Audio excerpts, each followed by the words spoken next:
পঞ্চম শ্রেণীর শিক্ষার্থীদের 90 পৃষ্ঠা 12 নং প্রশ্নের সমাধান। প্রশ্ন: 1 ইঞ্চি সমান 2.54 সেন্টিমিটার। 8.5 ইঞ্চি সমান কত সেন্টিমিটার?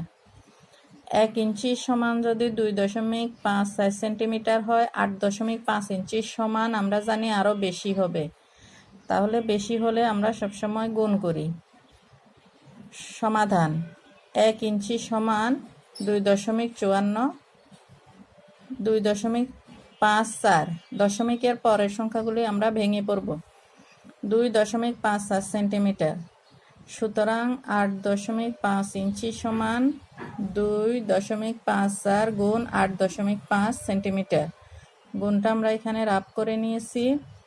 2.54 গুণ 8.5, 5 দিয়ে প্রথমে 4কে গুণ, 4 5 20, 0 হাতে আছে 2, 5 5 25, 25 আর 2 27, 7 হাতে থাকে 2, 5 দোকানে 10, 10 আর হাতে 2 12। এবার 8 দিয়ে 4কে গুণ, 4 8 32, 2 হাতে থাকে 3, 5 8 40, 40 হাতে 3 43, 43 3 হাতে থাকে 4, 8 দোকানে 16, 16 আর হাতে 4 20। এবার যোগ করব। 0 7 আর 2 9, 3 আর 2 5, 1 এর 1 বসে যাবে আর 2 বসে যাবে। এবার আমরা দেখব এখানে কত ঘর আগে দশমিক আছে। এই যে গুণতে আছে 2 ঘর আগে, গুণকে আছে 1 ঘর আগে, মোট 3 ঘর। তাহলে আমরা এখানে গুণফলে 3 ঘর আগে দশমিক দিব। 1 ঘর, 2 ঘর, 3 ঘর, এখানে দশমিক।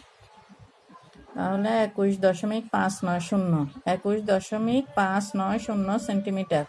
উত্তর 21.590 সেন্টিমিটার।